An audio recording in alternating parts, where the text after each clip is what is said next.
देखिए, सवारी जब किसी व्यक्ति के ऊपर आती है तो वो जो सवारी है वो दो तरीके से आती है। एक है आती है अपनी इच्छा से, आपसे प्रसन्न होकर।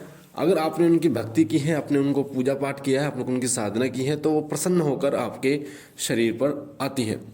और दूसरा वो सवारी आती है आपके गुरु के द्वारा, यानी आपके गुरु ने वो सवारी आपको दे दी गई हो।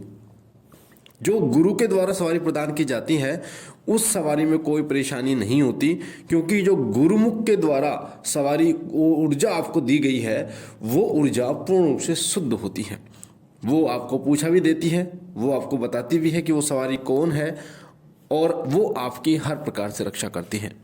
पर जब बात करते हैं उस शक्ति की, जो शक्ति आई है अपनी इच्छा से आपके पास, यानी आपने उनकी पूजा पाठ की और आपके ऊपर वो सवारी के रूप में आ गई, तब वो जो शक्ति है वो शक्ति कुछ ऐसे नियम या हम कह सकते हैं कुछ ऐसी गलतियों के कारण वो सवारी ना मुंह खोलती है, ना आपको बताती है कि मैं कौन हूँ, कैसे, कुछ भी नहीं बताती, ना पूछा देती है। उसके कुछ कारण होते हैं। उन कारणों को अगर आप हटा दें तो वो सवारी बोलेगी भी, पूछा भी देगी, साथ ही आपके तमाम कार्यों को भी करती है। कई बार ऐसा भी देखा गया है कई लोगों के साथ, कुछ लोगों के पिछले जन्म के कर्म ऐसे जुड़े होते हैं, ना उन्होंने कभी पूजा पाठ की ना कुछ किया, उनके ऊपर सवारी आ गई। शक्तियां स्वयं चुनती हैं आपको, ऐसा नहीं है कि आप शक्तियों को चुनते हैं। शक्तियां स्वयं चुनती हैं कि वो अपना सेवक किसको मनाएंगे, अपना सेवक किसको बनाएंगे, किस पर वो अपनी कृपा करेंगे, वो स्वयं चुनती हैं। और आप जो पूजा जो भक्ति करते हैं वो उन्हीं की इच्छा से करते हैं। आप जो साधना करते हैं, आपकी साधना जो पूर्ण होती है, आपका जो व्रत पूर्ण होता है, वो उन्हीं की इच्छा से होता है। और जब पूर्णता प्राप्त हो जाती है तो वो प्रसन्न होकर आप पर कृपा करती है। तो देखिए, इसके कुछ कारण होते हैं, और वो जो कारण है वो बिना गुरु के मैं बता रहा हूँ आपको। जो लोग बिना गुरु के होते हैं उन लोगों के साथ अधिकतर ऐसा होता है। हालांकि कुछ लोगों के साथ भी होता है जिनके गुरु धारण किए होते हैं, उनके साथ भी ऐसा होता है, क्योंकि वो कुछ नियमों का पालन नहीं करते, कुछ गलतियां करके वो बैठे होते हैं। आज मैं उन्हीं चीज़ों के बारे में आपको बताने जा रहा हूँ।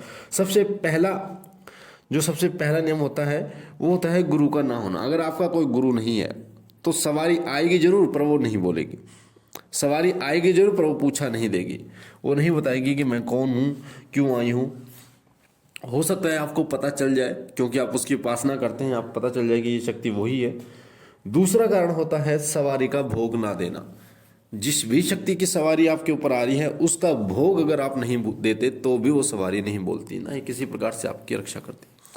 देखिए, सवारी का एक नियमित भोग होता है। जैसे होली दीपावली तो देना ही होता है, वो तो सबसे जरूरी होता है। पर एक समय होता है, जैसे हमारे पितरों का समय होता है, अमावस्या के दिन अमावस्या का भोग उनको देना होता है। उसी प्रकार से कोई भी शक्ति होती है उसका एक नियमित भोग होता है। महीने में एक दिन उनको भोग जरूर दिया जाता है। जैसे देवता के दिन के हिसाब से, जैसे सोमवार बाबा भोलेनाथ का दिन है, मंगलवार हनुमान जी का दिन है, बुधवार गणेश जी का दिन है, वीरवार जो है भगवान विष्णु का दिन है। इसी तरह के जो हफ्ते में 7 दिन होते हैं, तो महीने में एक ऐसा ही दिन चुना जाता है और उस दिन उस शक्ति का भोग दिया जाता है। तो भोग में अगर कमी हो जाती है तब भी सवारी नहीं बोलती, या भोग में कोई गलती हो जाती है तभी भी सवारी नहीं बोलती। तीसरा कारण होता है सवारी का वचनबंद ना होना। सवारी अगर वचनबंद नहीं है तब भी वो नहीं बोलती, क्योंकि वो आपकी इच्छा से कार्य नहीं करती, वो अपनी इच्छा से कार्य करती है। जब आप उनसे वचन ले लेते हैं तो सवारी जब बुलाते हैं वो आप तभी आती है। जो आप कार्य बोलते हैं वो कार्य करती है, आप पूछा भी आपको देती है। तो वचन लेना बहुत महत्वपूर्ण होता है सवारी से।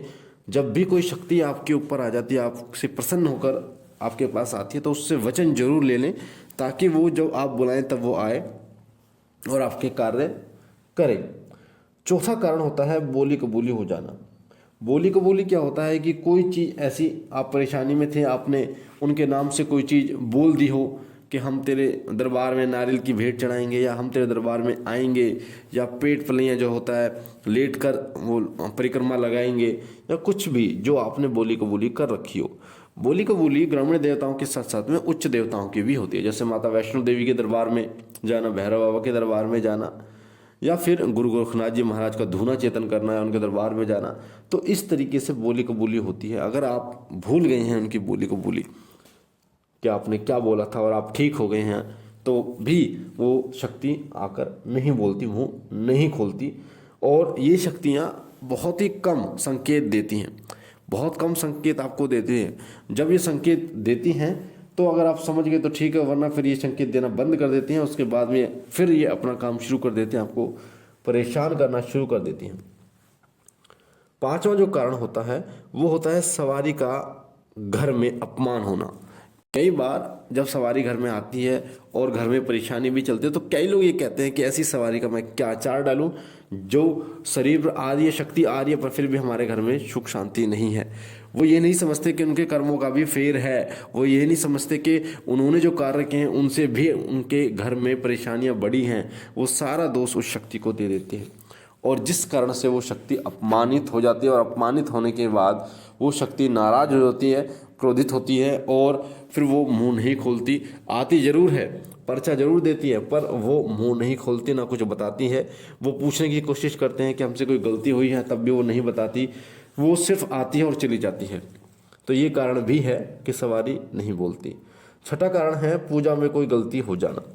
कई बार पूजा में कई लोग गलती कर देते हैं, जैसे आज पूजा नहीं करते या फिर जो है वो तामसिक चीज़ों का परहेज उनका होता है, वो तामसिक चीज़ों को ग्रहण कर लेते हैं, या फिर जिस प्रकार से पूजा करनी थी उस प्रकार से पूजा नहीं करते। या फिर कई लोग क्या होता है, जैसे मान लीजिए वो देसी घी का दीपक जलाते आ रहे हैं तो वो तेल का दीपक जलाना शुरू कर देते हैं।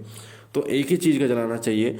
साथ ही आप किसी का पाठ करते हैं तो वो पाठ करना बंद कर दिया आपने, तो या फिर श्रद्धा नहीं है। तो इस प्रकार से भी पूजा पाठ में कोई गलती जब हो जाती है तो भी ये परेशानियां आपको झेलनी पड़ती हैं। यानी सवारी आती है और बोलती नहीं है, और उस समय पर जिस समय पर सवारी आती है तो वो आपका शरीर बहुत तोड़ती है। वो पूर्ण गति के साथ आपके शरीर पर आती है। पहले जब आती थी वो उस तरीके से नहीं आती, पूर्ण गति के साथ आपके शरीर पर आती है, आपके शरीर को बिल्कुल तोड़ कर रख देती है। और लास्ट जो कारण है वो है पूजा पाठ से संबंधित नियमों का उल्लंघन होना। पूजा पाठ से संबंधित जो नियम आपने बनाए हैं उन नियमों का जब आप पालन नहीं करते तब आपके साथ भी ऐसा होता है। जैसे अपवित्र होना, कई लोग करते हैं कि यार सर्दी का टाइम चल रहा है, क्या नहाए, बिना नहाए पूजा कर लेते हैं, तो अब अपवित्र अवस्था में आप पूजा करते हैं तो आपके साथ ऐसा होता है। साथ ही एक निश्चित समय पर आपने जो पूजा का समय बांध रखा है, पर मान लीजिए आप 6 बजे पूजा करते हैं और आप पूजा कर रहे हैं फिर 9 बजे 10 बजे किसी कारणवश कई दिनों से, तो भी जो शक्ति है वो आपसे नाराज हो सकती है। सातवें अपवित्रता का होना, या फिर आप सुबह पहले आपने कुछ खा लिया उसके बाद आप पूजा पाठ कर रहे हैं तो भी वो शक्ति आपसे नाराज हो सकती है। या फिर गुरु का अपमान करना, गुरु पूर्णिमा जब आती है उस गुरु पूर्णिमा के दिन गुरु के दरबार में जाया जाता है, गुरु के पास जाके गुरु का सम्मान किया जाता है, वो ना करना, या फिर उनके दरबार में ना जाना जो देवता होते हैं। तो ये सब कारण होते हैं जिन कारणों के माध्यम से जो सवारी है वो मुँह नहीं खोलती है। और अगर इन कारणों को आप हटा दें तो सवारी आएगी भी, मुँह भी खोलेगी, आपको पूछा भी देगी, आपकी सहायता भी करेगी। तो ये बहुत ही महत्वपूर्ण प्रश्न, सवारी आती है पर मुँह नहीं खोलती। मुझे आशा है इस प्रश्न का उत्तर आपको मिला होगा। और अगर आप पहली बार हमारे चैनल पर, तो चैनल को सब्सक्राइब कीजिए, बेल आइकन को दबाइए, घंटे के निशान को, ताकि जो भी जानकारी हम डालें पूजा पाठ से संबंधित, मंत्र साधनाओं से संबंधित, या फिर आपका कोई ऐसा प्रश्न हो उसको आप कमेंट में आप लिखिए, मैं उसका उत्तर आपको जरूर दूंगा। बाकी आपसे यही कहना चाहूँगा कि बाबा भोलेनाथ आप पर कृपा करें, आपकी झोली भरे, सदैव आप पर अपनी मेहर बनाते रखें, आपको और आपके परिवार को सुखी रखें। हम मिलते हैं एक नई जानकारी के साथ, तब तक के लिए ओम नमः शिवाय, ओम नमः शिवाय, ओम नमः शिवाय।